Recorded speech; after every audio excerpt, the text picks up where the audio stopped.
heading. Here we go! From the magic within our hearts to the adventure beyond the horizon, there is only one Disney.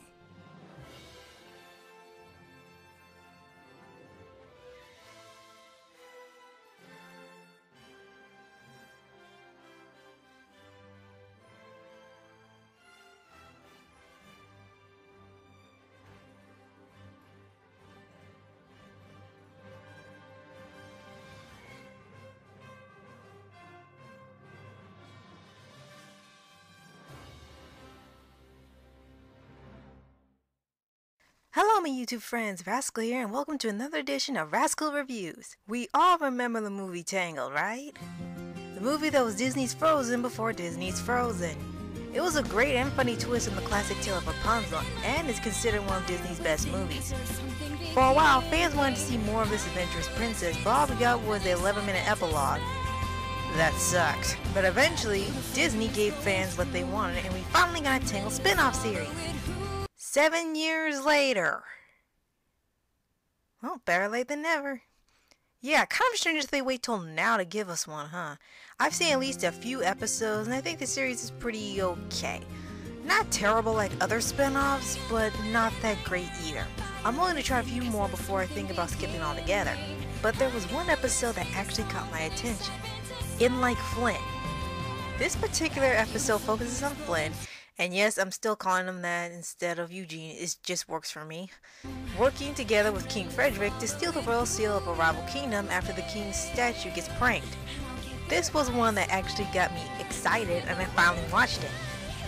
Does it actually have something to offer or is it just a bad episode? Well, let's find out and watch In Like Flynn. We open on a dark night in the kingdom of Corona as a group of masked ninjas make their way to a royal statue. Then the scene suddenly fades into the next morning, alright? With the royal families having breakfast and discussing how to remodel the archway. How riveting. I would like to point out that Rapunzel and Flynn are still voiced by Mindy Moore and Zachary Levi from the movie, while the rest of the new cast of characters are voiced by lots of different people. Oh, and King Fredrick is voiced by Clancy Brown, aka Lex Luthor. And I kind of expect Superman to show up in the middle of this. Please, please, shoot my good side.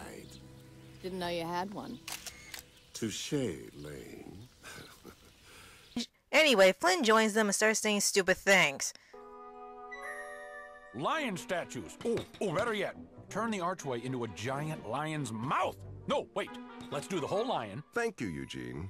I'll take those suggestions under advisement. That's code for shut up and sit down.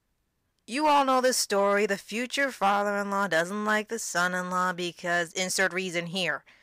I assume this will be resolved later, just like every other series in existence. Later in Rapunzel's room, her lady-in-waiting Cassandra, voiced by Edina Spinancia, tells Flynn that the king really doesn't care what he has to say and states that he always takes things into consideration when he wants to ignore it. Flynn fears that the king doesn't take him seriously, so he thinks of a way to fix it. Also, I almost forgot this little scene. I want you to draw me like one of your French girls. Yeah, this is going to be the conflict of the episode. This is part of what I was talking about. We've seen similar scenarios in other media. Father-in-law doesn't like son-in-law. Father and son-in-law are forced to work together and find common ground. Father and son-in-law become best of friends by the end. So far, it's set up exactly the same. Let's see if it improves. The conversation is interrupted when a kingdom's alarm is set off, and they find the royal statue of the king has been pranked by the rival kingdom of Equis. Okay, 3 things. 1, pranks somehow exist centuries before they're invented.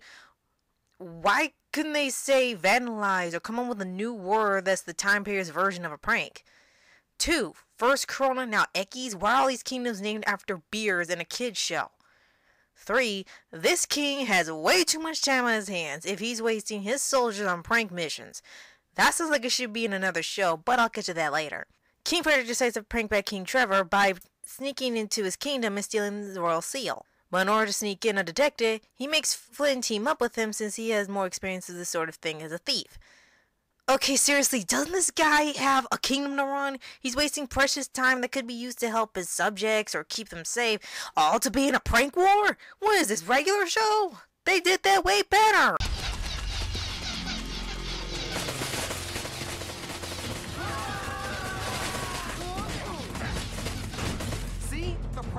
is not over.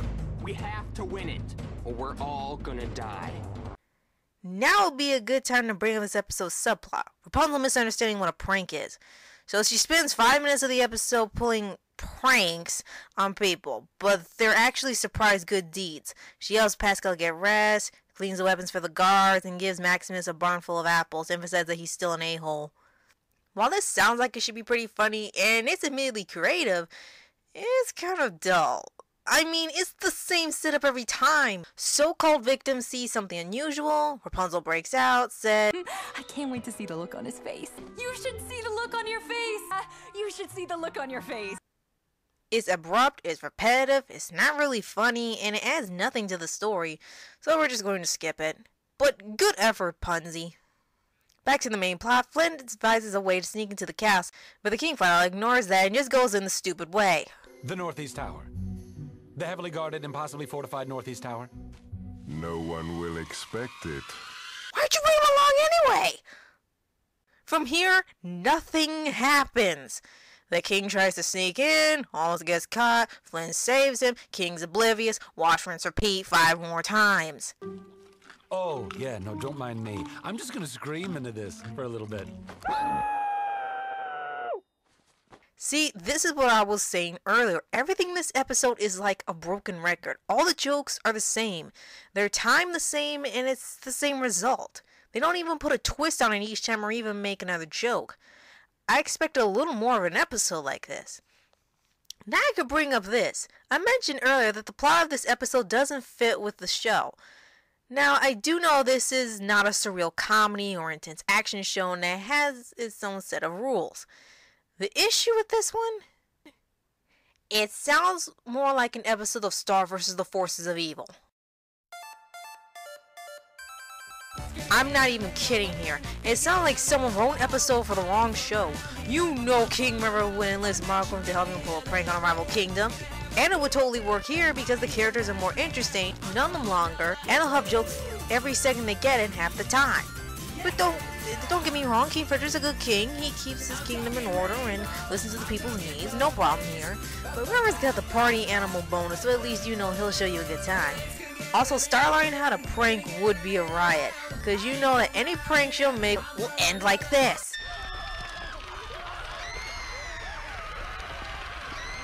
Oh man, is this show missing out? As a writing's review, we haven't gotten an episode like that yet. But if they do, I'm sure they will do a way better job than this. Okay, let's get back to Tangled. Fredrick and Flynn eventually make it to the royal seal room where... Behind that curtain lies the royal seal of Equis. Oh, sweet revenge.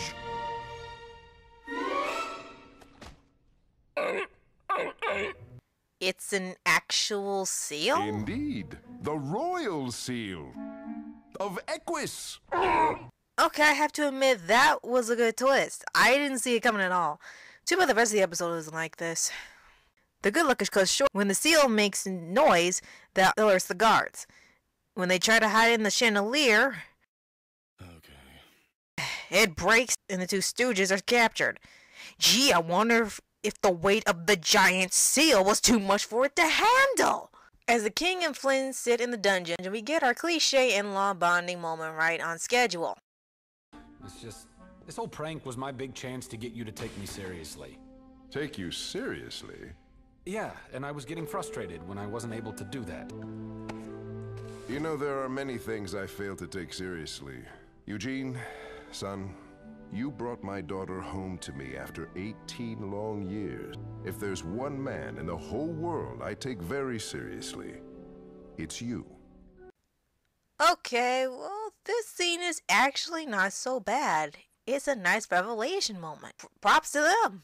But unfortunately for all its effort, it's still cliche. You knew this was coming since the beginning. Again, they're doing nothing different that separates it from other shows. That's one of the biggest problems I have with this episode. I need something more from these characters other than I'm trying to earn your respect / you've already earned it. Make it stand out or else you're doomed to being compared to other shows. King Trevor shows up at the cell, and for some reason sounds like he's a teen or a Kid Flash knockoff. Your efforts to abscond with my sweet Trevor Jr. were comical at best. Oh, yeah? Well, I don't think your seal's too happy there. Not gonna lie, that cracked me up. Again, why are you wasting time pranking each other when there are constant threats to your kingdoms every day? This isn't regular show or Star Versus, so it doesn't make sense here. So King Trevor literally leaves them to rot in their cell, you know, for kids. And after Flynn comforts the king, he finds a Deus Ex Machina, easy way out. Might want to consider better prison cells. Alright, the guards come in to find the king is gone, only for him to sneak attack them and steal their clothes to sneak out. Wait, so this wasn't a way out? Why did you act like this was your escape when you clearly were thinking of some other plan? It makes no sense! By God, all of that was needed! Also, how come none of these guards recognize the king? I get not recognizing Flynn, but I'm pretty sure they recognize the face of a king! Especially a rival king! Your world building is as stable as a Jenga made out of wet toilet paper! Anyway, King Trevor catches the two, and before he has his way with them, Flynn tricks him into going to the library's booby trap. No, it's not. I'm pretty sure this is the library. You imbecile! This is my castle! I know where my library is! Agree to disagree. I'll prove it! You see... The library's... Nope, not gonna ask. King Fredrick finally pulls his prank on Equis, which is actually more cruel than Trevor's. I guess the Luthor in him kicked in. It's showtime. The two return to Corona only to find that Rapunzel has pranked the archway by painting it with birds and trees. Sorry, still not funny. The king allows, as long as she and Cassandra paint it over. We both still have to repaint the archway by nightfall, remember? Sorry, but I've got princess duties to attend to. Looks like you're gonna have to do it all by yourself. Still believe I didn't think it through? I can't believe she said that! Oh wow, snarky much? Kidding! You just got pranked! Okay, she actually got me there. The episode ends with the three of them cleaning up with some last-minute jokes. Oh, and the royal seal's back in the sea happily too.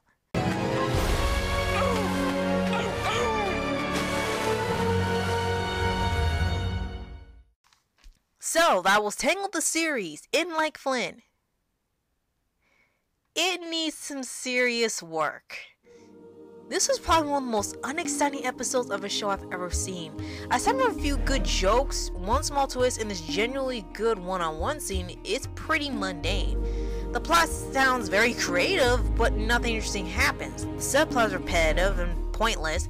The jokes range from kind of funny to saw that coming, and that's when they actually have jokes. The characters are at least themselves, which is a big relief considering spin-offs for Disney. But I still can't get over the fact these two kings are risking laying their guard down over a prank war. As I stated, this sounds like it should have been a Star Versus episode with Marco and River. And if you pay attention to the Marco and King River segments for the Battle for Muni movie, there are some very close parallels to Tangled. If Star ever did an episode like this, I'd watch it. And even though I'm not a big fan of Tangled series or this episode, I honestly don't hate it. This episode was kind of meh, but at least it had a plot, it mostly made coherent sense, and it was actually putting effort into this, which is more than I'd say about other Disney shows. And part of it maybe because I like more, how do I put this, insanity shows. Look at the arsenal of shows I watch. This is like the most normal show I've ever seen. And I've watched a show called Regular Show. So take this review with a pinch of salt. It could be because of the shows I watch. This is kind of boring to me because the rest of the shows I watch are kind of high octane. If you'd like to see this episode yourself, look in the description below. Again, Tangled isn't a bad show. I'm pretty sure if I watch a few more episodes, it'll improve and I'll have a better opinion of it. It was a good effort, but this episode was just a tangled up mess. That's it, everybody. Hope you all enjoyed this. Did you think this episode was meh too, or actually good? Let me know your opinion in the comments, and I'll see you next time. Later!